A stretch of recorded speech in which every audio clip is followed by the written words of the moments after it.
ഇന്നത്തെ നമ്മുടെ ചിന്താ വിഷയം, യേശു ഇപ്പോൾ എവിടെ, എന്തു ചെയ്യുന്നു? എബ്രായ ലേഖനം 9-ാം അധ്യായം 24-ാം വാക്യം, പേജ് നമ്പർ 229. എബ്രായർ 9:24.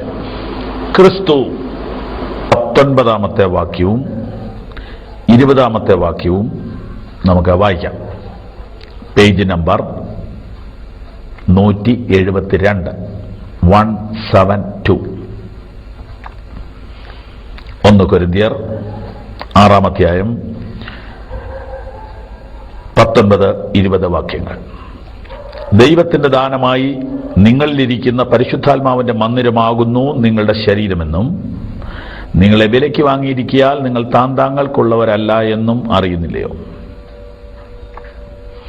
ആകയാൽ നിങ്ങളുടെ ശരീരം കൊണ്ട് ദൈവത്തെ മഹത്വപ്പെടുത്തുകയും. പ്രാർത്ഥിക്കാം. സ്വർഗസ്ഥ പിതാവേ, ഈ വചനം കേൾക്കാൻ ടെലിവിഷന് മുൻപിൽ വന്നുകൂടിയിരിക്കുന്ന ഓരോ സഹോദരൻ, സഹോദരി, പിതാവ്, മാതാവ്, കുഞ്ഞുങ്ങൾ, യൗവനക്കാർ എല്ലാവരെയും അവിടുത്തെ അദൃശ്യമായ കരം നീട്ടി അനുഗ്രഹിക്കണമേ. ഇപ്പോൾ തന്നെ അങ്ങയുടെ സാന്നിധ്യം അവരനുഭവിപ്പാൻ കൃപ ചെയ്യണമേ. ഈ സന്ദേശം ശ്രദ്ധിക്കുവാൻ, അവസാനം വരെ ശ്രദ്ധിക്കുവാൻ, നന്നായി ശ്രദ്ധിപ്പാൻ ദൈവം കൃപ ചെയ്യണം. തടസ്സങ്ങളെല്ലാം മാറ്റണമേ. യേശു കർത്താവിന്റെ നാമത്തിൽ ഈ പ്രാർത്ഥന കേൾക്കണമേ. ആമേൻ. ഞങ്ങളുടെ ഈ ശുശ്രൂഷയെ എല്ലാവിധത്തിലും സഹകരിക്കുന്ന, സഹായിക്കുന്ന, പ്രാർത്ഥിക്കുന്ന, കത്തുകളയക്കുന്ന, പ്രോത്സാഹിപ്പിക്കുന്ന, സപ്പോർട്ട് ചെയ്യുന്ന, പണം മുടക്കുന്ന എല്ലാ സഹോദരന്മാരെയും സഹോദരിമാരെയും ഓർത്ത് ദൈവത്തെ സ്തുതിക്കുകയും കർത്താവായ യേശുവിൻ്റെ നാമത്തിൽ നിങ്ങളോട് നന്ദി പറയുകയും ചെയ്യുന്നു. നിങ്ങൾക്ക് തുടർന്നും ഈ ശുശ്രൂഷയിൽ സഹകരിപ്പാൻ, പ്രോത്സാഹിപ്പിക്കുവാൻ അവസരമുണ്ട് എന്ന് ഞാൻ വിനയത്തോടുകൂടെ ഓർപ്പിക്കട്ടെ. യേശു കർത്താവിൻ്റെ സുവിശേഷം കേട്ട് വിശ്വസിച്ച എല്ലാവരും തികച്ചും സൗജന്യമായിട്ടാണ് അത് അനുഭവിക്കുന്നത്. പാപത്തിലും നിരാശയിലും രോഗത്തിലും ദുഃഖത്തിലും ബന്ധനത്തിലും അടിമത്വത്തിലും കിടക്കുന്ന മനുഷ്യൻ തികച്ചും സൗജന്യമായി മറ്റാരുടെയോ ചിലവിലാണ് അവർ സുവിശേഷം കേൾക്കുന്നത്. ഉദാഹരണമായിട്ട് ബൈബിൾ സൗജന്യമായി നമുക്ക് തരുന്ന ധാരാളം ആളുകളുണ്ട്. സുവിശേഷ പ്രസംഗം ടെലിവിഷനിലൂടെയോ അല്ലാതെയോ നമ്മളെ സൗജന്യമായി കേൾപ്പിക്കുന്നുണ്ട്. ഇതെങ്ങനെ സംഭവിക്കുന്നു? ഒരിക്കൽ സുവിശേഷം കേട്ട് അതിൻ്റെ നന്മ അനുഭവിച്ചവർ കർത്താവിനോടുള്ള നന്ദി നിമിത്തം അവർ അവരുടെ സമ്പാദ്യം മറ്റൊരാളെ സുവിശേഷം കേൾപ്പിക്കാൻ വേണ്ടി ഉപയോഗിക്കുന്നു. ഇങ്ങനെയാണ് നിങ്ങൾക്ക് ഈ സന്ദേശം സൗജന്യമായി കിട്ടുന്നത്. നിങ്ങൾ ഇത് സൗജന്യമായി മറ്റൊരാൾക്ക് കൊടുക്കുവാൻ ബാധ്യസ്ഥരാണെന്നുള്ള കാര്യം നിങ്ങളെ ഓർപ്പിക്കേണ്ട ചുമതല ഞങ്ങൾക്കുണ്ട്. അതുകൊണ്ട് നിങ്ങൾ ഈ സന്ദേശം മറ്റൊരാൾക്ക് കൊടുക്കുന്നതിൽ ഉത്തരവാദിത്വമുള്ളവരാണ് എന്ന ഒരു ചിന്ത ഹൃദയത്തിൽ കുറിച്ചുകൊള്ളുക. ഒരു പ്രത്യക്ഷനാകുകയായിരുന്നു. പ്രത്യക്ഷപ്പെടുക എന്ന് പറഞ്ഞാൽ അപ്പോൾ ജനിക്കുകയല്ല, കർട്ടന് പിന്നിൽ നിന്നയാള് കർട്ടൻ മാറ്റി പുറത്തു വന്നു. അപ്പോൾ ക്രിസ്തു 2000 വർഷം മുമ്പ് മനുഷ്യന്റെ കണ്ണുകൾക്ക് കാണാവുന്ന രൂപത്തിൽ പ്രത്യക്ഷപ്പെട്ടതാണ് ബേത്ലഹേമിൽ കണ്ട യേശു. ഇപ്പോൾ അവൻ നമുക്ക് അപ്രത്യക്ഷമായിരിക്കുന്നു. സ്വർഗത്തിൽ പിതാവായ ദൈവത്തിന്റെ മുൻപിൽ പ്രത്യക്ഷനായിരിക്കുന്നു. വാക്യത്തിലെ പ്രയോഗം ഇപ്പോൾ നമുക്ക് വേണ്ടി ദൈവസന്നിധിയിൽ പ്രത്യക്ഷനാവാൻ സ്വർഗത്തിലേക്ക് പ്രവേശിച്ചിരിക്കുന്നു. ഈ വാക്ക് എനിക്ക് വേണ്ടി ഒരു അഡ്വക്കേറ്റ് കോടതിയിൽ ഹാജരാകുന്നത് പോലെയാണ്. എന്റെ വക്കീല് കേസ് വിളിക്കുമ്പോൾ കോടതിയിലുണ്ടെങ്കിൽ ഞാനുണ്ട് എന്നാണ് അതിന്റെ അർത്ഥം. എന്റെ വക്കീൽ അവിടെ ഉണ്ടെങ്കിൽ എന്റെ കേസിന് ഉത്തരവാദിയുണ്ട്, എനിക്ക് ഉത്തരവാദിയുണ്ട്. എന്റെ കാര്യം അവിടെ പ്രസന്റ് ചെയ്യും, എനിക്ക് ന്യായമായ ഒരു വിധി സമ്പാദിക്കും. എന്റെ കാര്യങ്ങൾ ഞാൻ അവതരിപ്പിക്കുന്നതിനേക്കാൾ നന്നായിട്ട് അറിവോടെ പക്വതയോടെ ന്യായാധിപന്റെ മുൻപിൽ ന്യായാധിപൻ പറയുന്ന നിയമത്തിനൊത്തവണ്ണം എനിക്ക് വേണ്ടി വാദിക്കാൻ, എനിക്ക് വേണ്ടി സംസാരിക്കാൻ, എന്റെ വിഷയം ഭംഗിയായി പ്രസന്റ് ചെയ്യാൻ, അവതരിപ്പിക്കാനാണ് എന്റെ വക്കീൽ അവിടെ നിൽക്കുന്നത്. അയാൾക്ക് ഞാൻ അതിന് ഫീസ് കൊടുക്കണം. അദ്ദേഹം എനിക്ക് വേണ്ടിയാണ് ആ കോർട്ട് ഇട്ടിരിക്കുന്നത്. അദ്ദേഹം ആ ബെഞ്ചിൽ ഇരിക്കുന്നത് എനിക്ക് വേണ്ടിയാണ്. എനിക്ക് വേണ്ടി അദ്ദേഹം കോടതിയിൽ ഹാജരാകുന്നു. ഞാൻ എല്ലാ ദിവസവും ഹാജരാകണ്ട, പറയുന്നെന്ന് ചെന്നാൽ മതി. എനിക്ക് വേണ്ടി അദ്ദേഹം അവിടെ പ്രസന്റ് ആണ്. എന്റെ പേര് വിളിക്കുമ്പോൾ അല്ലെങ്കിൽ എന്റെ കേസ് നമ്പർ വിളിക്കുമ്പോൾ ഞാനല്ല പ്രസന്റ് സാറെന്ന് പറയുന്നത്, എന്റെ വക്കീലാണ് പറയുന്നത്. ഈ ആശയത്തിലാണ് ഈ വചനം എഴുതി വെച്ചിരിക്കുന്നത്. ഇപ്പോൾ അവൻ നമുക്ക് വേണ്ടി ദൈവസന്നിധിയിൽ ഹാജരാകുന്നു. അതിനുവേണ്ടി അവൻ സ്വർഗത്തിലേക്ക് പ്രവേശിച്ചിരിക്കുന്നു. ക്രിസ്തു ഇപ്പോൾ എവിടെ? സ്വർഗത്തിൽ. എന്ത് ചെയ്യുന്നു? വായിച്ചു കേൾപ്പിക്കാം. റോമാലേഖനം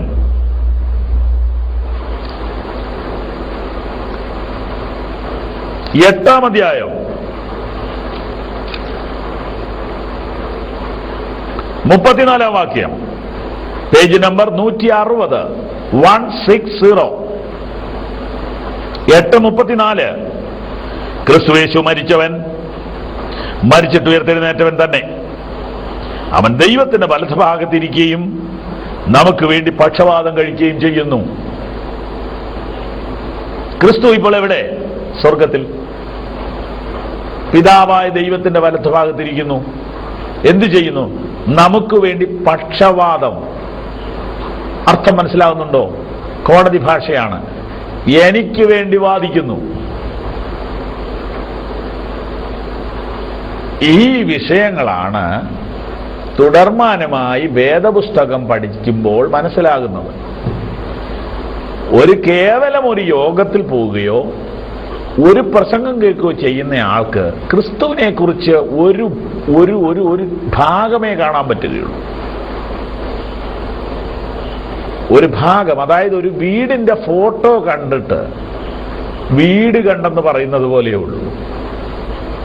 ഇല്ലെങ്കിൽ ഭൂപടം, ഭൂലോകത്തിന്റെ മാപ്പ് കണ്ടിട്ട് ഭൂലോകം കണ്ടെന്ന് പറഞ്ഞാൽ നിങ്ങൾ ചിരിക്കും അല്ലേ? യേശുവിനെ പറ്റി ഒരു പ്രഭാഷണം കേട്ടേ യേശുവിനെ എനിക്കറിയാം എന്ന് പറഞ്ഞാൽ ഭൂലോകം കണ്ടെന്ന് മാപ്പ് നോക്കി വെച്ച് പറയുന്ന പോലെ ഇരിക്കും. അതുകൊണ്ടാണ് വിശ്വാസത്തിലേക്ക് വന്നാലോ ബൈബിൾ വായിച്ചാലോ അല്ല, ഈ ഒരായുസ് മുഴുവനും നിങ്ങൾ ഭക്ഷണം കഴിക്കുകയും വെള്ളം കുടിക്കുകയും ചെയ്യുന്നത് പോലെ ദൈവവചനം ധ്യാനിക്കണം. അങ്ങനെ വായിക്കുകയും ധ്യാനിക്കുകയും ഗ്രഹിക്കുകയും ചെയ്യുമ്പോഴാണ് ക്രിസ്തുവിനെ കുറിച്ചുള്ള വെളിപ്പാടുകൾ പൂർണ്ണമാകുകയുള്ളൂ. യേശു ഇപ്പോൾ എവിടെ? സ്വർഗത്തിൽ, പിതാവിന്റെ വലത്തുഭാഗത്ത്. എന്തു ചെയ്യുന്നു? നമുക്ക് വേണ്ടി പ്രത്യക്ഷനായിരിക്കുന്നു. പിതാവിന്റെ സന്നിധിയിൽ പക്ഷവാദം ചെയ്യുന്നു. നമുക്ക് വചനത്തിലൂടെ തന്നെ പോകാം. റോമർ 8:34 കുറിച്ചെടുത്ത് വായിച്ച് മനഃപ്പാഠമാക്കുക. വചനം കേൾക്കുന്നതിൽ ചിലരൊക്കെ നന്നായി പഠിക്കുന്നവരുണ്ട്. വചനം കുറിച്ചെടുത്ത് മനഃപ്പാഠമാക്കുക. 8:34 ക്രിസ്തുയേശു മരിച്ചവൻ. സത്യമാണല്ലേ? കുരിശിൽ മരിച്ചു, തീർന്നില്ല, മരിച്ചിട്ട് ഉയർത്തെഴുന്നേറ്റവൻ തന്നെ. 3 അവൻ ദൈവത്തിന്റെ വലത്ത് ഭാഗത്തിരിക്കുകയും നമുക്ക് വേണ്ടി പക്ഷവാദം കഴിക്കുകയും ചെയ്യുന്നു. ക്രിസ്തുവിന്റെ മടങ്ങിവരവിനെ കുറിച്ച് അറിയണമെങ്കിൽ ഇതറിയണം. അവൻ വന്നത്, പോയത്, വരുന്നത്, മൂന്നായിട്ട് ആ കാര്യം പഠിക്കണം. അപ്പോൾ അവൻ മരിച്ചു, അതിനെക്കുറിച്ച് കഴിഞ്ഞ ദിവസം ചിന്തിച്ചതാണല്ലോ. അവിടുന്ന് അവൻ ഉയർത്തെഴുന്നേറ്റു, സ്വർഗത്തിലേക്ക് പോയി. അവൻ ദൈവത്തിന്റെ വലത്ത് ഭാഗത്തിരിക്കുകയും നമുക്ക് വേണ്ടി പക്ഷപാതം കഴിക്കുകയും ചെയ്യുന്നു. അതെ, അവൻ വന്നു, അവൻ പോയി, അവൻ മടങ്ങി വരും. പക്ഷെ ഇപ്പോൾ അവൻ ദൈവത്തിന്റെ വലത്ത് ഭാഗത്തിരിക്കുന്നു, നമുക്ക് വേണ്ടി പ്രത്യക്ഷനായിരിക്കുന്നു, നമുക്ക് വേണ്ടി പക്ഷപാതം ചെയ്യുന്നു, നമുക്ക് വേണ്ടി. ഈ പറഞ്ഞിരിക്കുന്നതിന്റെ അർത്ഥം മറ്റൊരു വചനത്തിലൂടെ വിശദീകരിക്കാം. എബ്രായർ 7:25, പേജ് നമ്പർ 228, വാക്യം 25. അതുകൊണ്ട് താൻ മുഖാന്തരമായി ദൈവത്തോട് അടുക്കുന്നവർക്ക് വേണ്ടി പക്ഷപാതം ചെയ്യുവാൻ സദാ ജീവിക്കുന്നവനാകയാൽ അവരെ പൂർണ്ണമായി രക്ഷിപ്പാൻ അവൻ പ്രാപ്തനാകുന്നു. താൻ മുഖാന്തരം, യേശു മുഖാന്തരം ദൈവത്തോട് അടുക്കുന്നവർക്ക് വേണ്ടി പക്ഷപാതം ചെയ്യുവാൻ സദാ ജീവിക്കുന്നവനാകയാൽ അവരെ പൂർണ്ണമായി രക്ഷിപ്പാൻ അവൻ പ്രാപ്തനാകുന്നു. അപ്പോൾ യേശു ഇപ്പോൾ എന്ത് ചെയ്യുന്നു? അവൻ നമുക്ക് വേണ്ടി പക്ഷപാതം ചെയ്യുന്നു. എന്തിനു വേണ്ടി? നമ്മെ പൂർണ്ണമായി രക്ഷിപ്പാൻ. പ്രിയപ്പെട്ടവരെ, യേശു കർത്താവിന്റെ മടങ്ങിവരവിനെ കുറിച്ച് പഠിക്കുമ്പോൾ ഇത് പഠിക്കാതെ പറ്റില്ല. യേശുവിന്റെ രക്ഷണ്യ വേലയെ മൂന്നായിട്ട് തിരിക്കാം. ഒന്ന്, ആത്മാവിന്റെ രക്ഷ. രണ്ട്, ദേഹിയുടെ രക്ഷ. മൂന്ന്, ദേഹത്തിന്റെ രക്ഷ. മനുഷ്യൻ ത്രിവിധ ഘടകങ്ങളുടെ ഉടമയാണ്: ദേഹം, ദേഹി, ആത്മാവ്. ഇതിൽ ഏറ്റവും ഇന്നർ പാർട്ട്, ആന്തരിക അവയവം, ആന്തരിക ഭാഗമാണ് ആത്മാവ്.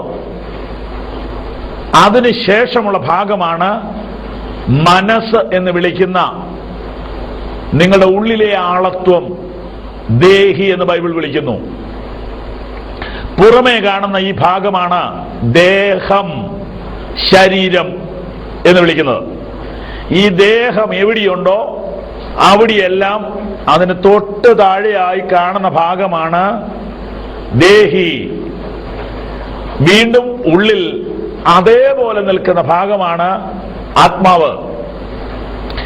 ഈ ആത്മാവാണ് ഈ വ്യക്തിയെ നിയന്ത്രിക്കുന്ന ഘടകം. യഥാർത്ഥത്തിൽ ഈ ആത്മാവാണ് ഇവനെ ദൈവത്തെ കുറിച്ച് ചിന്തിപ്പിക്കുന്നത്.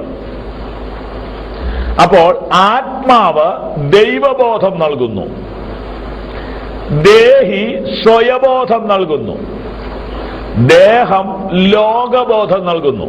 വിശദീകരിക്കാം. ആത്മാവ് ദൈവത്തെക്കുറിച്ചുള്ള ചിന്തകളും ബോധങ്ങളും ധ്യാനങ്ങളും ആരാധനകളുമായിട്ട് ബന്ധിച്ചു നിൽക്കുന്നു. വയറ് നിറയെ ഭക്ഷണം കഴിച്ചാലും മനസ്സിന് സുഖമില്ലെങ്കിൽ സുഖമില്ലെന്ന് നിങ്ങൾ പറയും. അപ്പം ചോറും ചപ്പാത്തിയും മറ്റ് ഭക്ഷണ സാധനങ്ങളും കൊണ്ട് മനസ്സിന് തൃപ്തി കിട്ടത്തില്ല. മനസ്സിന് തൃപ്തി കിട്ടാൻ മറ്റെന്തെങ്കിലും ചിലത് വേണം. ഇത് രണ്ടും കൊണ്ട് ആത്മാവിന് തൃപ്തി കിട്ടത്തില്ല. ആത്മാവിന് തൃപ്തി കിട്ടാൻ മറ്റു ചിലത് വേണം. അപ്പോൾ ആത്മാവിന്റെ തൃപ്തി ആത്മീയ കാര്യങ്ങളാൽ മാത്രമേ ലഭിക്കത്തുള്ളൂ. എന്നാൽ മൃഗങ്ങൾക്ക് അത് വേണ്ട. മൃഗങ്ങൾക്ക് ചാപ്പാട് കിട്ടിയാൽ തന്നെ ഏറെക്കുറെ വിഷയം തീർന്നു. പക്ഷെ മനുഷ്യന് ചാപ്പാട് കിട്ടിയാലൊന്നും മനുഷ്യന്റെ വിഷയം തീരില്ല. മനുഷ്യന് ചാപ്പാട് കൊടുത്താൽ വിഷയം കൂടുകയാണ്. ആത്മീയമായും മാനസികമായും പക്വതയില്ലാത്ത മനുഷ്യന് ചാപ്പാട് കിട്ടിയാൽ അവൻ വേറെ പ്രശ്നം ഉണ്ടാക്കും. അപ്പം മാനസികമായും ആത്മീയമായും പക്വതയും സമാധാനവും അവന് കിട്ടുകയാണ് മനുഷ്യനെ സംബന്ധിച്ച് ഇമ്പോർട്ടൻ്റ് ആയ കാര്യം. ഇതിൽ മനുഷ്യന്റെ ആത്മാവാണ് പാപത്താൽ മലിനപ്പെട്ടത്. ഈ ആത്മാവ് മരിച്ചു കിടക്കുന്നെന്ന് ബൈബിൾ പറയുന്നു. പാപത്താൽ മലിനപ്പെട്ട് പ്രവർത്തന ക്ഷമമല്ലാത്ത, പ്രവർത്തിക്കുന്ന നിലയിലല്ലാത്ത നിർജീവ അവസ്ഥയിലാണ് മനുഷ്യന്റെ ആത്മാവ് ഇപ്പോൾ ഇരിക്കുന്നത്. ഈ നിർജീവ ആത്മാവിനെ ജീവിപ്പിക്കുന്നത് സുവിശേഷത്തിന്റെ ശുദ്ധവായു ചെല്ലുമ്പോഴാണ്. ദൈവവചനത്തിന്റെ ആ പ്രകാശനം ചെല്ലുമ്പോൾ മനുഷ്യന്റെ അകത്തെ ആത്മാവ് ഉയർത്തെഴുന്നേൽക്കുന്നു, ജീവൻ പ്രാപിക്കുന്നു. യേശുക്രിസ്തുവിന്റെ ക്രൂശിലെ മരണത്താൽ മനുഷ്യന് ലഭിക്കുന്ന രക്ഷ ഇവന്റെ ആത്മാവിന്റെ രക്ഷയാണ്. കഴിഞ്ഞ പല മീറ്റിങ്ങുകളിൽ നമ്മൾ ചിന്തിച്ചതും നിങ്ങളിൽ പലരും മനസ്സിൽ തീരുമാനിച്ച് പ്രാർത്ഥിച്ചതുമായ കാര്യമുണ്ടല്ലോ. യേശുവിനെ ഞാൻ എന്റെ കർത്താവായി സ്വീകരിക്കുന്നു, ക്രിസ്തുവിന്റെ മരണത്തെ ഞാൻ അംഗീകരിക്കുന്നു, യേശുവിനെ എന്റെ രക്ഷകനായി ഞാൻ സ്വീകരിക്കുന്നു എന്നൊക്കെ പറയുമ്പോൾ രക്ഷിക്കപ്പെടും എന്നൊക്കെ പറഞ്ഞ് ഇങ്ങനെ പ്രാർത്ഥിക്കാറുണ്ടല്ലോ. സംഭവിക്കുന്നത് എന്താണെന്നറിയാമോ? നിങ്ങളുടെ അകത്തുറങ്ങിക്കിടന്ന ആത്മാവ് ഉയർത്തെഴുന്നേൽക്കുന്നു. അപ്പോൾ എന്ത് സംഭവിക്കുമെന്നറിയാമോ? ആത്മീയ കാര്യങ്ങളോടൊരു വിശപ്പുണ്ടാകും. ജീവനില്ലെങ്കിൽ വിശപ്പില്ല, ജീവനുണ്ടെങ്കിൽ വിശപ്പുണ്ട്. പക്ഷെ വിശക്കുമ്പോൾ ആഹാരം കൊടുത്തില്ലെങ്കിൽ നിങ്ങൾക്കറിയാം ആ ജീവൻ കൊണ്ട് ഗുണമില്ല. ഒരു ദിവസം, 2 ദിവസം, 3 ദിവസം കഴിയുമ്പോൾ ആ ജീവൻ വീണ്ടും നഷ്ടപ്പെടുക. അപ്പൊ നിങ്ങളൊരു ധ്യാനയോഗത്തിനോ ഒരു സുവിശേഷ യോഗത്തിനോ പോയി, നല്ല മീറ്റിംഗ, ഇത് മറ്റാരും പറയുന്ന പോലെ അല്ലല്ലോ, ഇതൊരു പ്രത്യേക കാര്യമാണല്ലോ, എന്ത് സംഭവിച്ചെന്നറിയാമോ? നിങ്ങൾക്ക് ഇത്രയും കാലം മനസ്സിനും ശരീരത്തിനുമേ എന്തെങ്കിലും കിട്ടിയിട്ടുള്ളൂ. ആത്മാവിനെ തൊടുന്ന, ആത്മാവിനെ ചലിപ്പിക്കുന്ന ദൈവവചനം നിങ്ങളുടെ അകത്തേക്ക് വന്നപ്പോൾ നിങ്ങളുടെ അകത്തുറങ്ങിക്കിടന്ന മൂന്നാമത്തെ ആ വ്യക്തി, അതായത് ആത്മാവ്, കണ്ണു തുറന്നു. അപ്പോൾ മുതൽ നിങ്ങൾക്ക് ആത്മീക കാര്യങ്ങളിൽ ഒരു പുതിയ ചിന്ത, ഒരു പുതിയ അന്വേഷണം, വിശപ്പ്, ദാഹം, ആവേശം, അന്വേഷണം, ഉത്സാഹം, ഉന്മേഷം വർദ്ധിക്കാൻ തുടങ്ങി.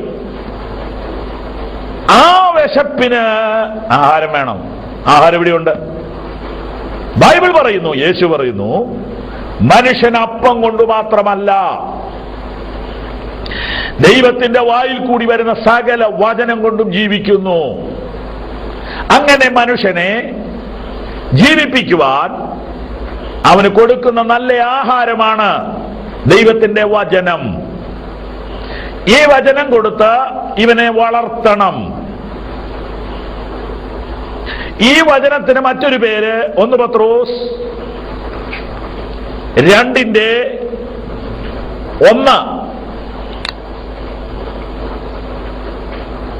ഇപ്പോൾ ജനിച്ച ശിശുക്കളെ പോലെ രക്ഷയ്ക്കായി വളരുവാൻ വചനമെന്ന മായമില്ലാത്ത പാൽ കുടിപ്പാൻ വാഞ്ചിപ്പീൻ. 1 പത്രോസ് 2:1-2. ആകയാൽ സകല ദുഷ്ടതയും എല്ലാ ചതിവും വ്യാജഭാവവും അസൂയയും എല്ലാ നുണയും നീക്കിക്കളഞ്ഞ് ഇപ്പോൾ ജനിച്ച ശിശുക്കളെ പോലെ വചനം എന്ന മായമില്ലാത്ത പാല് കുടിപ്പാൻ വാഞ്ചിപ്പീൻ. മറ്റൊരു ഭാഗത്ത് എബ്രായർ 4-ാം അധ്യായത്തിൽ ഇങ്ങനെ എഴുതിയിരിക്കുന്നു,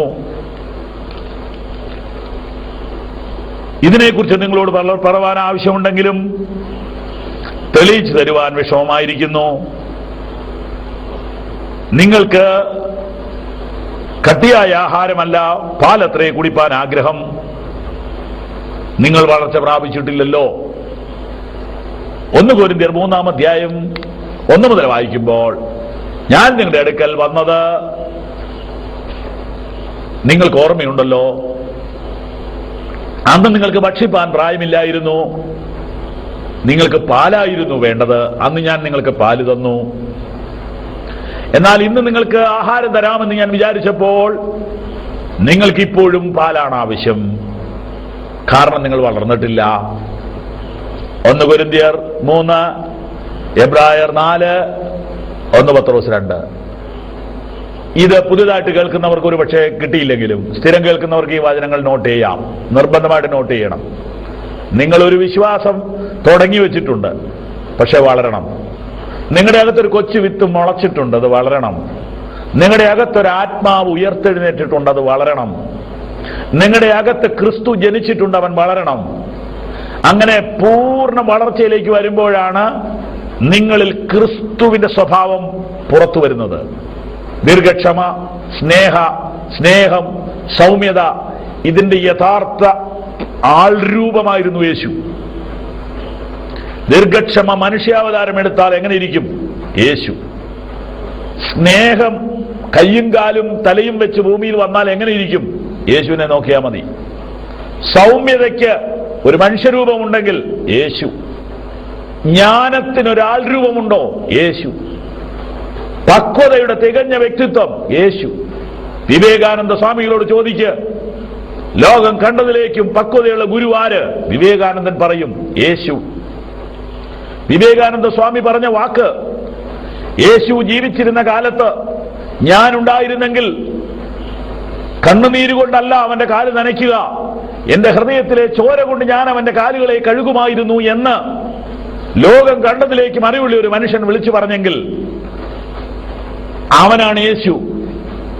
അവന്റെ ജീവിതം, അവന്റെ സ്വഭാവം നമ്മിലൂടെ പുറത്തു വരുവാനാണ് നാം ക്രിസ്തുവിനെ സ്വീകരിക്കുന്നത്. നമ്മൾ വിഷയം വിട്ടു പോകാതെ തിരിച്ചു വരട്ടെ. ഇന്നത്തെ സന്ദേശത്തിന്റെ ഒടുവിലേക്ക് വരുന്നു. ക്രിസ്തു ലോകത്തിൽ വന്നത് നമ്മുടെ പാപങ്ങൾക്ക് വേണ്ടി മരിപ്പാൻ. കഥ തീർന്നില്ല.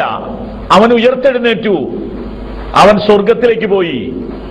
പിതാവിന്റെ സന്നിധിയിൽ നമുക്ക് വേണ്ടി ഇപ്പോൾ അവൻ പക്ഷപാതം ചെയ്തുകൊണ്ടിരിക്കുന്നു. നമുക്ക് വേണ്ടി ആർക്ക് വേണ്ടി ക്രിസ്തു മരിച്ചുവോ അവർക്ക് വേണ്ടി, ആര് ക്രിസ്തുവിനെ വിശ്വസിച്ചുവോ അവർക്ക് വേണ്ടി, ആര് ക്രിസ്തുവിനെ അംഗീകരിച്ചുവോ അവർക്ക് വേണ്ടി, ആര് ക്രിസ്തുവിനെ വിളിക്കുന്നുവോ അവർക്ക് വേണ്ടി, ആര് ക്രിസ്തുവിനെ ആരാധിക്കുന്നുവോ അവർക്ക് വേണ്ടി, ആര് ക്രിസ്തുവിനെ അനുസരിച്ചുവോ അവർക്ക് വേണ്ടി, ആര് ക്രിസ്തുവിന് വേണ്ടി ലോകത്തെ വെറുത്തുവോ അവർക്ക് വേണ്ടി, ആര് ക്രിസ്തുവിന് വേണ്ടി നിന്ന സഹിക്കുന്നുവോ അവർക്ക് വേണ്ടി, ആര് ക്രിസ്തുവിന് വേണ്ടി അപമാനം സഹിക്കുന്നുവോ അവർക്ക് വേണ്ടി, ആര് കർത്താവിനെ സത്യത്തിലും ആത്മാവിലും ആരാധിക്കുന്നുണ്ടോ, ആര് കർത്താവിനെ സാക്ഷിക്കുന്നുണ്ടോ, ആര് യേശുക്രിസ്തുവിന് വേണ്ടി ഭൂമിയിൽ ജീവിക്കുന്നുണ്ടോ അവർക്ക് വേണ്ടി അവൻ ഇപ്പോൾ സ്വർഗത്തിൽ പക്ഷപാതം ചെയ്യുന്നു. വളരെ വിവരിക്കേണ്ട വിഷയമാണ്, തുടരും. അതാണ് ഞാൻ വിവരിച്ചു വരുന്നത്. ഒന്നാമത്തെ വരവിൽ അവന്റെ മരണത്തിലൂടെ, അവന്റെ യാഗത്തിലൂടെ നമ്മുടെ ആത്മാവിന് രക്ഷ കൈവന്നു. നമ്മുടെ അകത്ത് കിടന്ന ആത്മാവ് ജീവിച്ചു.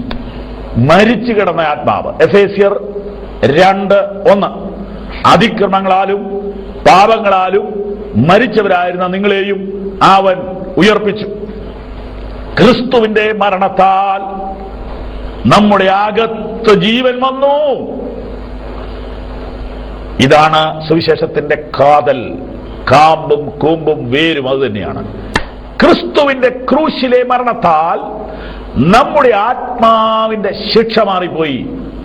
ഇത് വിശ്വസിക്കുന്നവന്, ഈ സുവിശേഷം കേട്ട് അംഗീകരിക്കുന്നവന് അന്തരാത്മാവിൽ ജീവൻ വന്നു. അന്നു മുതൽ അവൻ ആത്മീകമായി വളരാൻ തുടങ്ങി. 40 വയസ്സുള്ള ഒരു മനുഷ്യൻ സുവിശേഷം കേൾക്കുന്നു. അപ്പോൾ അവന്റെ ദേഹത്തിന് 40 വയസ്സുണ്ട്, പക്ഷെ അവന്റെ ആത്മാവ് മരിച്ചു കിടക്കുക. 40ാമത്തെ വയസ്സിൽ അവൻ സുവിശേഷം കേട്ടു. അവന്റെ ആത്മാവ് ഉയർത്തെഴുന്നേറ്റു, ജീവിച്ചു. അവന്റെ ആത്മാവിന് 1 വയസ്സ്. അപ്പൊ 40 വയസ്സുള്ള മനുഷ്യൻ 2 കൊല്ലം വിശ്വാസി ജീവിച്ചപ്പോൾ അവന് 42 വയസ്സ്. പക്ഷെ അവനിലുള്ള ക്രിസ്തുവിന്, അവനുള്ള ആത്മാവിന് 2 വയസ്സ്. അപ്പൊ ദേഹത്തിന് വളർച്ചയുണ്ട്, ആത്മാവിന് വളർച്ച കുറവാണ്. 60ാമത്തെ വയസ്സിലാ യേശുവിനെ അറിയുന്നതെങ്കിലോ അവന് സമയം ഇനി വളരെ കുറവാണ്. അതുകൊണ്ട് അവൻ എന്ത് ചെയ്യണം? ഉള്ള സമയം തക്കത്തിൽ ഉപയോഗിക്കുക. കർത്താവിനെ അറിയുക, കർത്താവിനെ പിന്നെയും അറിയുക, യേശുവിനെ അറിയുക. ജീവൻ, സമാധാനം, സൗഖ്യം, സ്വാതന്ത്ര്യം, സ്നേഹം ഒക്കെ അനുഭവത്തിലൂടെ രുചിക്കുവാൻ യേശുവിനെ അറിയുക. വളരെ പ്രധാനപ്പെട്ട ഒരു ചിന്തയുടെ മുമ്പിൽ നാം ഒരുമിച്ച് നിൽക്കുകയാണ്. അപ്പോൾ യേശു ഇപ്പൊ എവിടെ? സ്വർഗത്തിൽ. എന്ത് ചെയ്തുകൊണ്ടിരിക്കുന്നു? അതാണ് വിഷയം. നമ്മുടെ ദേഹിയുടെ രക്ഷ നടന്നുകൊണ്ടിരിക്കുന്നു. അടിസ്ഥാനപരമായ വേദോപദേശ സത്യങ്ങളാണ് ഞാൻ നിങ്ങളോട് പങ്കിടുന്നത്. തുടർച്ചയായി വചനം കേൾക്കുന്നവർക്ക് ഇത് മനസ്സിലാവും. അല്ലാത്തവരും ശ്രദ്ധിച്ചാട്ടെ പ്ലീസ്. ക്രിസ്തുവിനെ രക്ഷകനും നാഥനുമായി സ്വീകരിച്ചവർക്ക് വേണ്ടി ക്രിസ്തു പക്ഷപാതം ചെയ്യുന്നു. വായിച്ചു തോർക്കുന്നുണ്ടല്ലോ. അതുകൊണ്ട് താൻ മുഖാന്തരം ദൈവത്തോട് അടുക്കുന്നവർക്ക് വേണ്ടി പക്ഷപാതം ചെയ്യുവാൻ അവൻ ജീവിക്കുന്നു. അപ്പൊ യേശു ക്രിസ്തുവിലൂടെ ദൈവത്തിലേക്ക് വരുന്ന, രക്ഷിക്കപ്പെടുന്ന ഈ പാപികൾക്ക് വേണ്ടി യേശു ഇപ്പൊ പക്ഷപാതം ചെയ്യുകയാണ്. 1 യോഹന്നാൻ 2:1, കുഞ്ഞുങ്ങളെ, നിങ്ങൾ പാപം ചെയ്യാതിരിപ്പാൻ ഞാനിത് നിങ്ങൾക്ക് എഴുതുന്നു. നിങ്ങൾ അഥവാ പാപം ചെയ്തുവെങ്കിലോ നീതിമാനായ യേശു ക്രിസ്തു എന്ന കാര്യസ്ഥൻ നമുക്ക് പിതാവിന്റെ അടുക്കലുണ്ട്. അവൻ നമ്മുടെ പാപങ്ങൾക്ക് വേണ്ടി പക്ഷപാതം ചെയ്യുന്നു. അതായത് കർത്താവിനെ സ്വീകരിച്ചു, ഞാനൊരു പുതിയ മനുഷ്യനായിട്ട് ജീവിക്കാൻ ആഗ്രഹിക്കുന്നു, ഞാൻ മദ്യപാനം നിർത്തുന്നു, ഞാൻ ദുർനടപ്പ് വിടുന്നു, ഞാൻ ലോകത്തിന്റെ പാപ വഴികളെയും വിഗ്രഹാരാധനയും വിടുന്നു, ഞാൻ യഥാർത്ഥത്തിൽ യേശുവിനെ മാത്രം ഇനി ആരാധിക്കും, യേശുവിനോട് മാത്രം പ്രാർത്ഥിക്കും ഇന്നൊക്കെ തീരുമാനം എടുത്തു. പക്ഷെ പിറ്റേ ദിവസം ഒരു വഴക്കുണ്ടായി, ആവശ്യമില്ലാത്തതൊക്കെ ഇടപെട്ടു, ഒരാൾ നിർബന്ധിച്ചു, കള്ളു കുടിച്ചു പോയി. ഇങ്ങനെയൊക്കെ കുഴഞ്ഞു മറിഞ്ഞ് അനേക ആളുകൾ എൻ്റെ അടുക്ക് വന്നിട്ടുണ്ട്. സുഹൃത്തുക്കളെ, പേടിക്കണ്ട. കുഞ്ഞുങ്ങളെ, നിങ്ങൾ പാപം ചെയ്യാതിരിക്കാൻ ഞാൻ നിങ്ങളോട് സംസാരിക്കുന്നു. 1 യോഹന്നാൻ 2:1, അഥവാ പാപം ചെയ്താലോ ക്രിസ്തു നമുക്ക് വേണ്ടി പിതാവിന്റെ സന്നിധിയിൽ ഉണ്ടെന്ന്. അപ്പൊ ക്രിസ്തു ഇപ്പൊ എന്ത് ചെയ്യാന്നറിയാവോ? പാപപരിഹാരയാഗം വിശ്വസിച്ച് രക്ഷിക്കപ്പെട്ടവർക്ക് വേണ്ടി അവൻ സപ്പോർട്ട് ചെയ്യുന്നു, പക്ഷപാതം ചെയ്യുന്നു. ഒരു കോടതിയിൽ ഒരു അഡ്വക്കേറ്റ് എനിക്ക് വേണ്ടി ഹാജരാകുന്നത് പോലെ രക്ഷിക്കപ്പെട്ട നിങ്ങൾക്ക് വേണ്ടി യേശു ഇപ്പൊ പിതാവിന്റെ സന്നിധിയിൽ നിൽക്കുന്നു എപ്പോഴും. അതുകൊണ്ട് ഇഷ്ടം പോലെ പാപം ചെയ്തോളാനല്ല, ജീവിതത്തിലെ അറിവില്ലായ്മകളെയും തെറ്റുകുറ്റങ്ങളെയും അതാത് ദിവസം കർത്താവിനോട് ഏറ്റു പറഞ്ഞാൽ നിങ്ങൾക്കൊരു ജയമുള്ള ജീവിതം നയിക്കാൻ പറ്റും. പാപത്തിന്മേൽ ജയം അവൻ തരും, ശാപത്തിന്മേൽ ജയം അവൻ തരും, പിശാചിന്മേലും എല്ലാ ലോകശക്തികളുടെ മേലും യേശുവിന്റെ നാമത്തിൽ നിങ്ങൾക്ക് ജയം തരും. യേശു ഇപ്പോൾ എവിടെ? സ്വർഗത്തിൽ. എന്ത് ചെയ്തുകൊണ്ടിരിക്കുന്നു? രക്ഷിക്കപ്പെട്ടവർക്ക് വേണ്ടി പക്ഷപാതം ചെയ്തുകൊണ്ടിരിക്കുന്നു. വിഷയം തീർന്നിട്ടില്ല. നിശ്ചയമായിട്ട് നാളെ കേൾക്കണം. മറ്റുള്ളവരെ ഉത്സാഹിപ്പിക്കണം, പ്രാർത്ഥിക്കണം.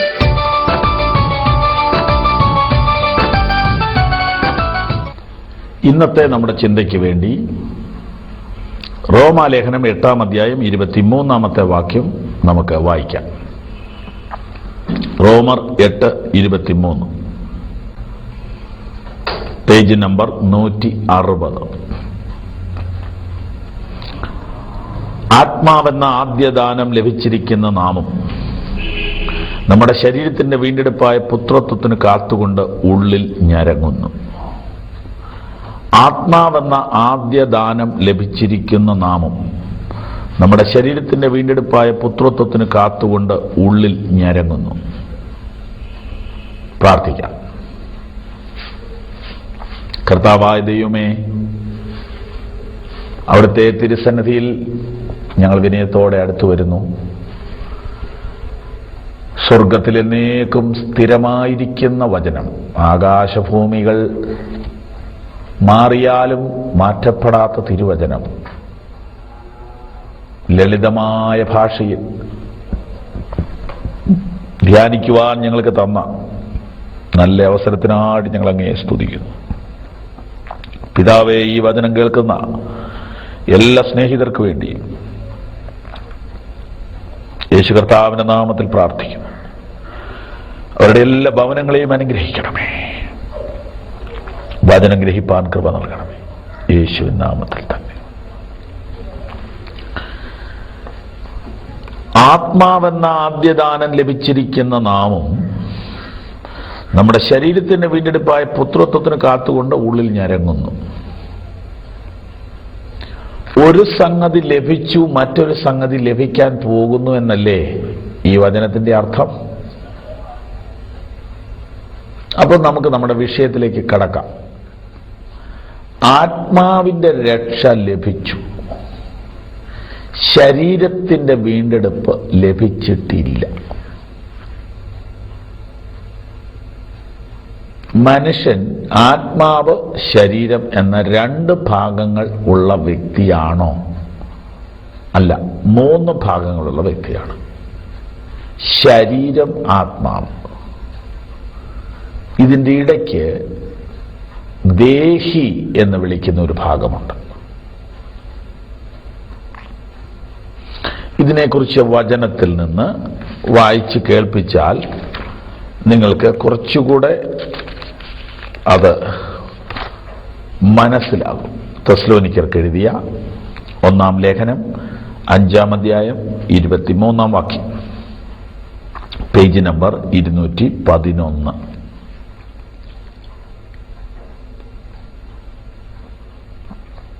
സമാധാനത്തിന്റെ ദൈവം തന്നെ നിങ്ങളെ മുഴുവനും ശുദ്ധീകരിക്കുമാറാകട്ടെ. നിങ്ങളുടെ ആത്മാവും പ്രാണനും ദേഹവും. 3 ഭാഗങ്ങൾ കണ്ടോ? നിങ്ങളുടെ ആത്മാവും പ്രാണനും ദേഹവും അശേഷം നമ്മുടെ കർത്താവായ യേശുക്രിസ്തുവിന്റെ പ്രത്യക്ഷതയിൽ അനിന്യമായി വെളിപ്പെടും വണ്ണം കാക്കപ്പെടുമാറാകട്ടെ. സമാധാനത്തിന്റെ ദൈവം തന്നെ നിങ്ങളെ മുഴുവനും ശുദ്ധീകരിക്കുമാറാകട്ടെ. നിങ്ങളുടെ ആത്മാവും പ്രാണനും ദേഹവും അശേഷം നമ്മുടെ കർത്താവായ യേശുക്രിസ്തുവിന്റെ പ്രത്യക്ഷതയിൽ അനിന്യമായി വെളിപ്പെടും വണ്ണം കാക്കപ്പെടുമാറാകട്ടെ. മനുഷ്യൻ പൂർണ്ണനാകുന്നത്, കംപ്ലീറ്റ് ആകുന്നത് പ്രാണനും ദേഹിയും ആത്മാവും ചേരുമ്പോഴാണ്. ശുദ്ധീകരണം പ്രാപിക്കുക എന്ന് പറഞ്ഞാൽ ഈ 3നും ശുദ്ധീകരണം വേണം. മതങ്ങളിൽ ശരീരശുദ്ധീകരണം പ്രധാനമായിട്ടുള്ളത്. കുളിക്കുക, മുഖം കഴുകുക, ചെവി കഴുകുക, കൈ കഴുകുക, എന്തെങ്കിലുമൊക്കെ പൂശുക, പുരട്ടുക. ഇതൊക്കെ ശരീരത്തെ മാത്രമേ ചെയ്യാൻ പറ്റുള്ളൂ. മനുഷ്യൻ ശരീരം മാത്രമുള്ളവനല്ല, അവനൊരു പ്രാണനുണ്ട്, അവനൊരു ആത്മാവുണ്ട്. പ്രാണനെ ശുദ്ധീകരിക്കാനും ആത്മാവിനെ ശുദ്ധീകരിക്കാനുമുള്ള മാർഗം എന്താ? അത് സുവിശേഷത്തിലുണ്ട്. മനുഷ്യൻ ഈ 3 ഭാഗങ്ങളുള്ളവനാണ്. ഇത് 3ന്റെയും കൂടെ ഉദാഹരണം യേശുക്രിസ്തുവിന്റെ 3 പ്രവൃത്തികളാൽ വെളിപ്പെടുന്നു. കർത്താവിന്റെ മരണത്താൽ നമ്മുടെ ആത്മാവിന്റെ രക്ഷയും, കർത്താവിന്റെ ഉയർത്തെഴുന്നേൽപ്പിനാൽ നമ്മുടെ ദേഹിയുടെ രക്ഷയും, കർത്താവിന്റെ മടങ്ങി വരവിനാൽ നമ്മുടെ ശരീരത്തിന്റെ രക്ഷയും സംഭവിക്കും എന്നുള്ളതാണ് എനിക്ക് നിങ്ങളോട് പറയുവാനുള്ള ഗുഡ് ന്യൂസ്. അതിനെക്കുറിച്ചുള്ള ഈ വചനം ഒന്നുകൂടെ ശ്രദ്ധിച്ചാട്ടെ. Page number 211, 1 തെസ്സലോനിക്കർ 5:23. സമാധാനത്തിന്റെ ദൈവം തന്നെ നിങ്ങളെ മുഴുവനും ശുദ്ധീകരിക്കുമാറാകട്ടെ. മുഴുവനും എന്ന് പറഞ്ഞാൽ എന്തൊക്കെയാണ്? നിങ്ങളുടെ ആത്മാവും പ്രാണനും ദേഹവും. അശേഷം നമ്മുടെ കർത്താവായ യേശുക്രിസ്തുവിന്റെ പ്രത്യക്ഷത്തിൽ അനിന്യമായി വെളിപ്പെടുമെന്ന് കാക്കപ്പെടുമാറാകട്ടെ. ബൈബിളിന്റെ പഠിപ്പിക്കൽ വളരെ വ്യത്യസ്തമാണ്. മരണത്തോടുകൂടെ ശരീരം നഷ്ടപ്പെടുന്നു എങ്കിലും മനുഷ്യന്റെ ശരീരം തിരികെ കിട്ടും.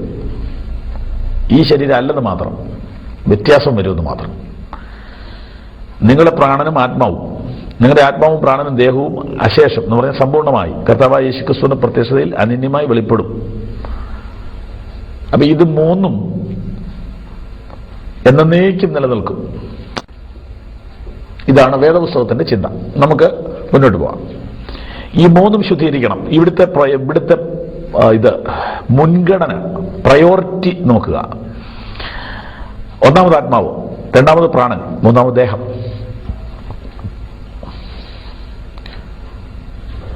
അപ്പൊ ആദ്യം ശുദ്ധീകരിക്കപ്പെടുന്ന ആത്മാവാണ്, 2-ാമത് ശുദ്ധീകരിക്കപ്പെടുന്ന പ്രാണനാണ്, 3-ാമത് ശുദ്ധീകരിക്കപ്പെടുന്ന ദേഹമാണ്, ശരീരമാണ്. അപ്പോൾ 1-ാമത് ശുദ്ധീകരിക്കപ്പെടുന്നത് ആത്മാവ്. അതെപ്പോൾ? രക്ഷിക്കപ്പെടുമ്പോൾ. വലിയ വിഷയമാണ്. അപ്പൊ ഇന്ന് നമുക്ക് അതിനെക്കുറിച്ച് തന്നെ ചിന്തിക്കാം. ആത്മരക്ഷയെക്കുറിച്ച് ചിന്തിക്കാം. ആത്മരക്ഷയെക്കുറിച്ചാണ് ആദ്യം നമ്മൾ വായിച്ചത്. റോമർ 8, 23. ആത്മാവെന്ന ആദ്യദാനം ലഭിച്ചിരിക്കുന്ന നാം. അപ്പൊ ലഭിച്ചിരിക്കുകയാണ്, ആത്മാവിന്റെ രക്ഷ ലഭിച്ചിരിക്കുകയാണ്. അങ്ങനെയുള്ള നാം ശരീരത്തിന്റെ രക്ഷയ്ക്ക് വേണ്ടി കാത്തിരിക്കുന്നു. ഇത് വെച്ചുകൊണ്ട് നാം കഴിഞ്ഞ ദിവസം വായിച്ച വാക്യം ഓർക്കണം. എബ്രായർ 9:27. തനിക്കായി കാത്തു നിൽക്കുന്നവരുടെ രക്ഷയ്ക്കായി യേശു പാപം ഇല്ലാത്തവനായി പ്രത്യക്ഷനാകുന്നു. അല്പം ഓർത്ത് നമുക്ക് ഇന്നത്തെ ചിന്ത ഡെവലപ്പ് ചെയ്യാം. ഏതിനും ഒരു ഓർഡർ ഉണ്ടല്ലോ, ഒരു പ്രയോറിറ്റി എന്ന് പറയുന്നൊരു ഒരു ഇടപാടുണ്ടല്ലോ. അങ്ങനെ തിരിക്കുകയാണെങ്കിൽ ശരീരം, പ്രാണൻ, ആത്മാവ്, ഇതാണ് നമ്മുടെ മനസ്സിൽ കിടക്കുന്നത്. കാരണം ആദ്യം ശരീരമാണ് നമുക്ക്. നമ്മൾ ആദ്യം ശരീരത്തിന്റെ കാര്യം ചെയ്യുന്നത്. ശരീരത്തിന് വിശന്നാൽ നമ്മൾ ഒട്ടും വെയിറ്റ് ചെയ്യത്തില്ല. പക്ഷെ ആത്മാവിന് വിശന്നാൽ നമ്മൾ ശ്രദ്ധിക്കുന്നില്ല. ശരീരം ക്ഷീണിച്ചാൽ നമ്മൾ പെട്ടെന്ന് ഡോക്ടറെ കാണും. ആത്മാവ് ക്ഷീണിച്ചാൽ നമുക്ക് ഡോക്ടർ ഇല്ലല്ലോ. നമുക്കുള്ളത് ചില വ്യാജന്മാരല്ലേ ഉള്ളൂ. അപ്പോൾ ആത്മാവ് ക്ഷീണിച്ചാൽ നമ്മൾ ഉടനെ അതിനുള്ള അടിയന്തര നടപടി എടുക്കുന്നില്ല. നമുക്കതിനെക്കുറിച്ച് അറിയില്ല. ആത്മാവ് മരിച്ചാലും നമ്മൾ അറിയുന്നില്ല. വാസ്തവത്തിൽ പലരുടെ ഉള്ളിൽ ആത്മാവ് മൃതമാണ്, മരിച്ചിരിക്കുകയാണ്. ദൈവത്തോട് ബന്ധപ്പെടാൻ കഴിയുന്നില്ല.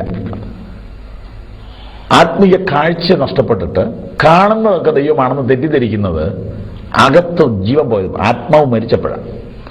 ദൈവത്തെക്കുറിച്ചുള്ള ബോധം നഷ്ടപ്പെട്ടിട്ട്, ദൈവചിന്ത നഷ്ടപ്പെട്ടിട്ട്, വികലമായ ചിന്തകളുമായിട്ടുള്ള യാത്ര വാസ്തവത്തിൽ ആത്മാവ് മരിച്ചപ്പോഴാണ്. അപ്പം നമ്മുടെ ചിന്ത കിടക്കുന്നത്, നമ്മുടെ ക്രമം തെറ്റിപ്പോയി. ശരീരം, പ്രാണൻ, ആത്മാവ്. നമ്മൾ ശരീരത്തിന് ഒന്നാം സ്ഥാനം കൊടുക്കുന്നു. പക്ഷെ ബൈബിളിൽ ഇപ്പോൾ വായിച്ചത് നിങ്ങളുടെ ആത്മാവും പ്രാണനും ദേഹവും. ദൈവത്തിന്റെ ക്രമം നോക്കുക. ഒന്നാമത് നിങ്ങളുടെ ആത്മാവ്. തെസ്സലോനിക്യ ലേഖനത്തിലെ വാക്യം ഞാൻ വീണ്ടും വായിച്ചു കേൾപ്പിക്കാം. നിങ്ങളുടെ ആത്മാവും പ്രാണനും ദേഹവും സമ്പൂർണമായി ശുദ്ധീകരിക്കപ്പെടണമെന്നാണ് അവിടെ എഴുതിയിരിക്കുന്നത്. ആ ലേഖനം അവസാനിപ്പിക്കുമ്പോൾ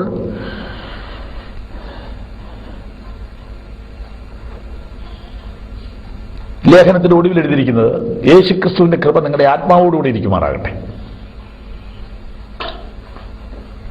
പ്രിയനെ, നിന്റെ ആത്മാവ് ശുഭമായിരിക്കുന്നത് പോലെ നീ സകലത്തിലും സുഖമായിരിക്കണം. ഇങ്ങനെയൊക്കെയാണ് വേദപുസ്തകത്തിന്റെ റൂട്ട്. അപ്പൊ ബൈബിൾ അല്ലെങ്കിൽ യേശു ഇമ്പോർട്ടൻസ് കൊടുക്കുന്നത് നിങ്ങളുടെ ആത്മാവിനാണ്. പക്ഷെ ആത്മാവിന് മാത്രമല്ല, ശരീരത്തിനും പ്രാധാന്യതയുണ്ട്. അപ്പൊ ഒന്നാമത് ആത്മാവ്. നമ്മളെ സംബന്ധിച്ചിടത്തോളം നമുക്ക് ശരീരം ഒന്നാമത്, രണ്ടാമത് മനസ്സ്, മൂന്നാമത് സമയം ഉണ്ടെങ്കിൽ ആത്മീയം. ഇതാണ് നമ്മുടെ ഒരു ക്രമം. ഈ ക്രമം തെറ്റിയതാണ് നമ്മുടെ പരാജയത്തിന് കാരണം. മുമ്പേ അവന്റെ രാജ്യവും നീതിയും അന്വേഷിപ്പിക്കുന്നുള്ള വേദഭാഗം ഓർമ്മയുണ്ടല്ലോ.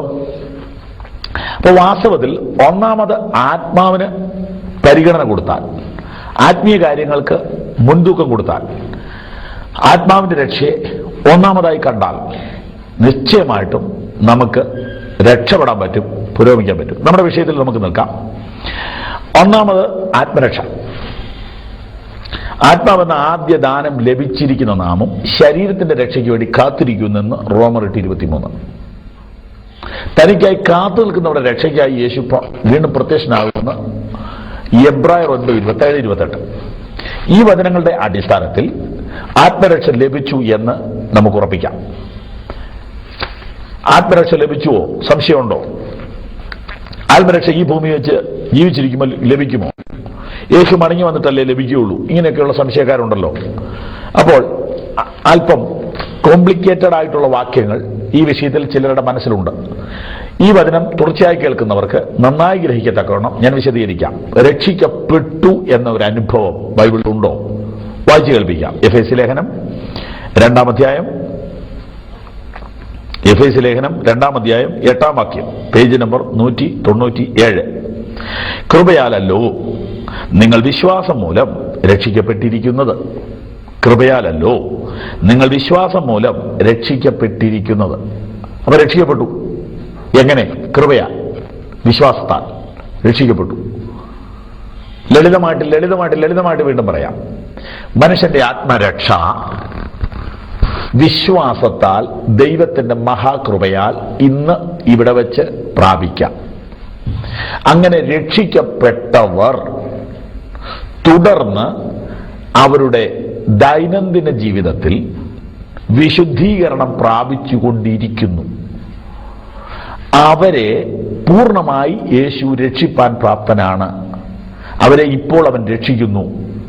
നാളെ അവൻ മടങ്ങി വരുമ്പോൾ അവരെ പൂർണ്ണമായി രക്ഷിക്കുന്നു.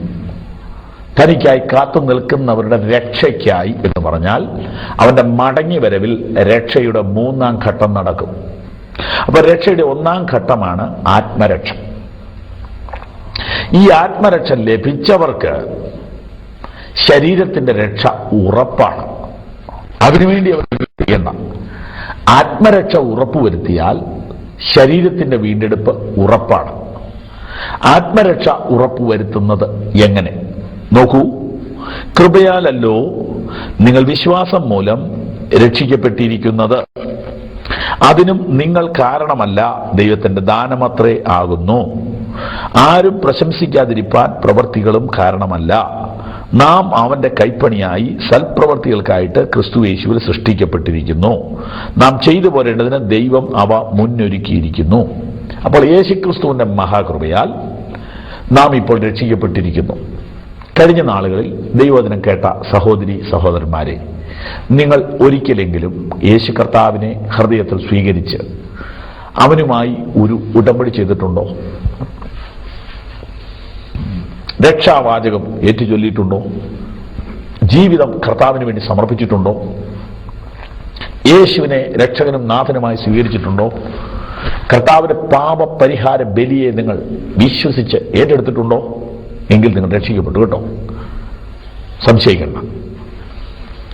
അതിനെ ഞാൻ വീണ്ടും വിശദീകരിക്കാം.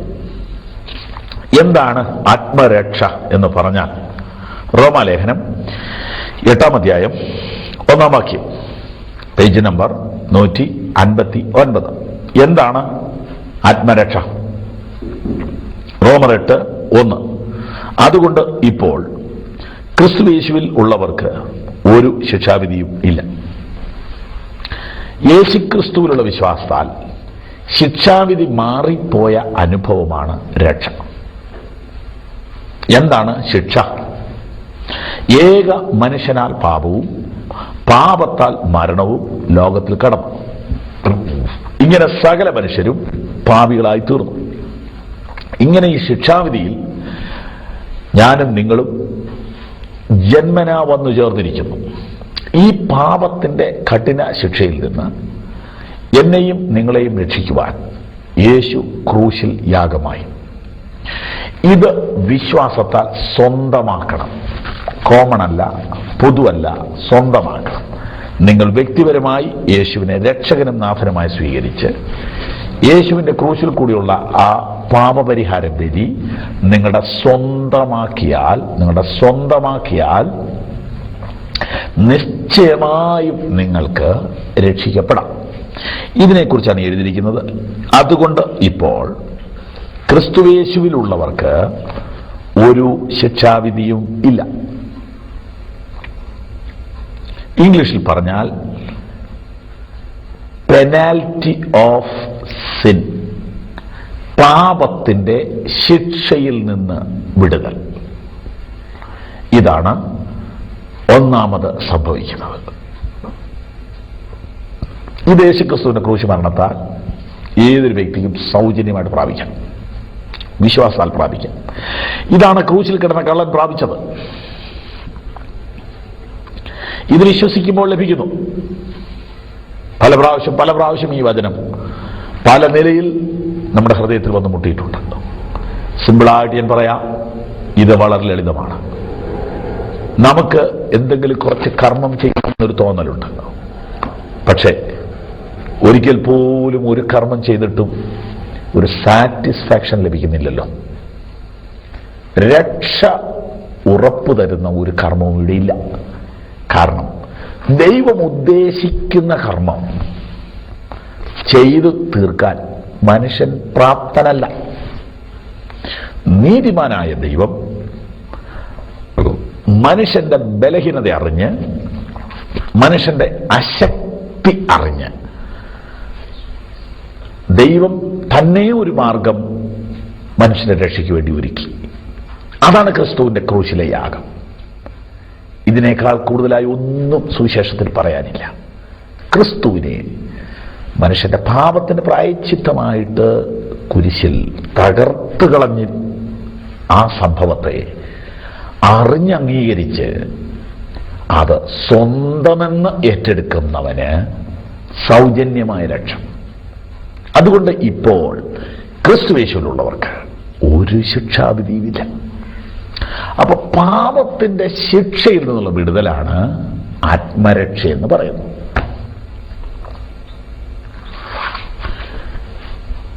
മുൻകഴിഞ്ഞ പാപങ്ങൾ, പിതാക്കന്മാരുടെ പാപങ്ങൾ, കർമ്മദോഷങ്ങൾ, ശാപങ്ങൾ, ആഭിചാരദോഷങ്ങൾ, മന്ത്രവാദ ദോഷങ്ങൾ, കുടുംബദോഷങ്ങൾ, ഇങ്ങനെ പല പല സങ്കല്പങ്ങളാൽ ബന്ധിക്കപ്പെട്ടവരാണ് പലരും.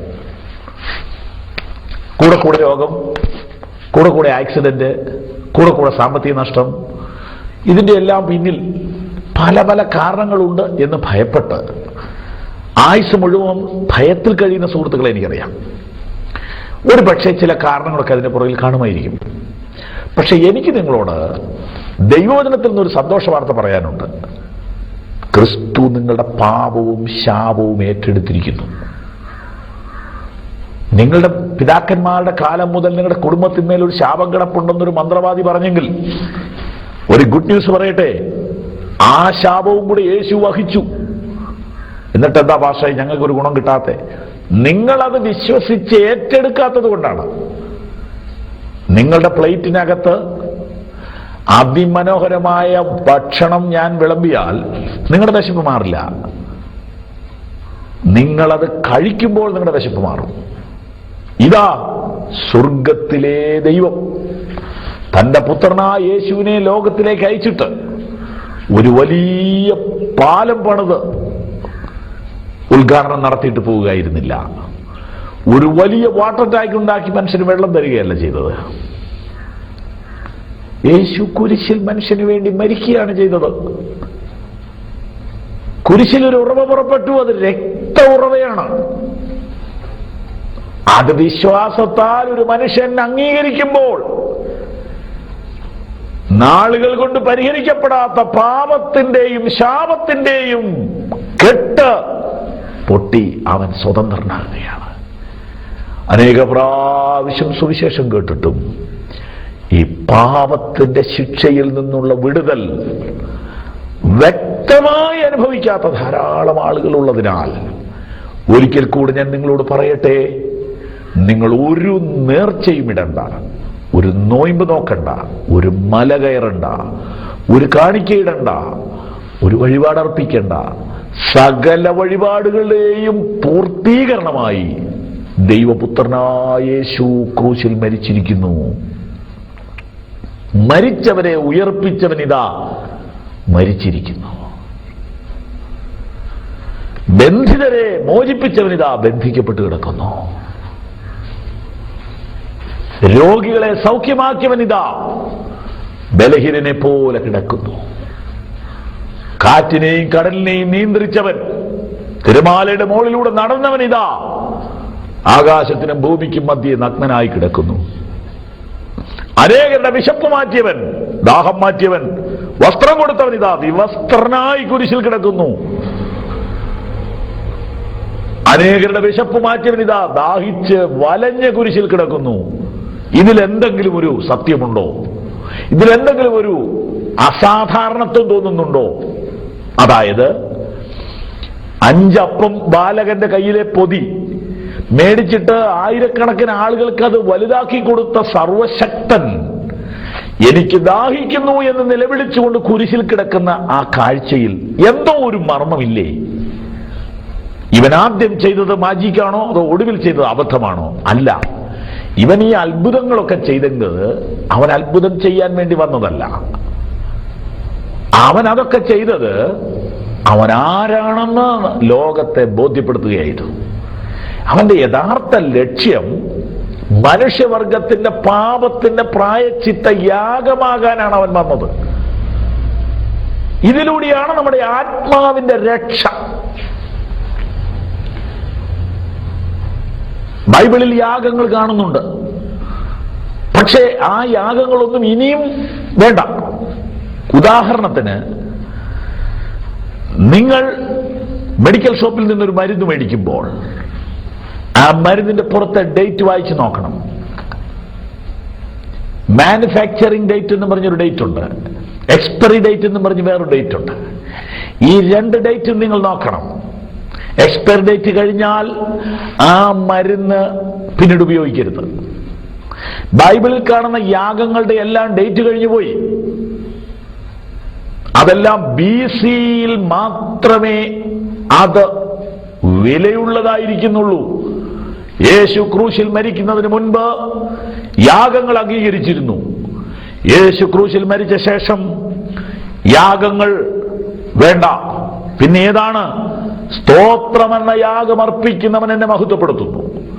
ക്രിസ്തുവിന്റെ ക്രൂശ് മരണത്തെ വിശ്വസിച്ചേറ്റെടുത്ത് ദൈവത്തെ സ്തുതിക്കുന്നതാണ് ഏറ്റവും വലിയ യാഗം.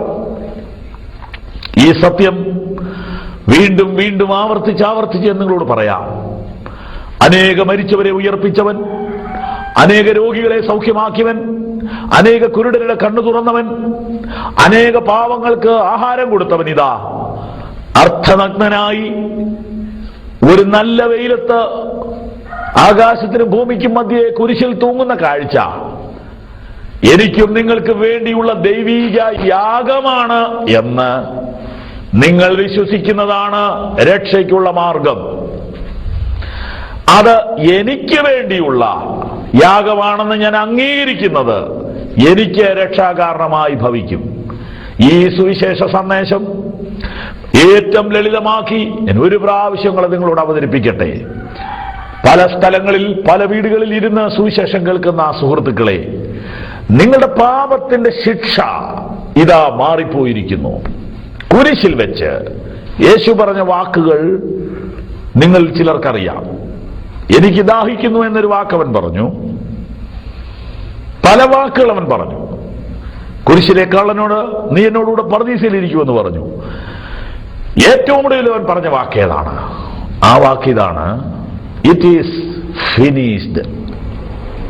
അതായത് സകലവും നിവൃത്തിയായി എന്ന് പറഞ്ഞാൽ എന്റെയും നിങ്ങളുടെയും സർവമനുഷ്യരുടെയും പാപത്തിന് വേണ്ടിയുള്ള ദൈവീക യാഗം ഫിനിഷ് ചെയ്തിരിക്കുന്നു, നിവർത്തിച്ചിരിക്കുന്നു. ഒരു പൈസ മുടക്കാതെ വിശ്വസിച്ചത് ഏറ്റെടുത്താൽ ആത്മരക്ഷ ഉറപ്പാണ്. ഇന്നത്തെ ചിന്താവിഷയം അവസാനിക്കുന്നു. മനുഷ്യന് ദേഹവും ദേഹിയും ആത്മാവും ഉണ്ട്. മനുഷ്യൻ ദേഹത്തിൽ നിന്ന് തുടങ്ങി ആത്മാവിലേക്ക് പോകുന്നു. ദൈവം ആത്മാവിൽ നിന്ന്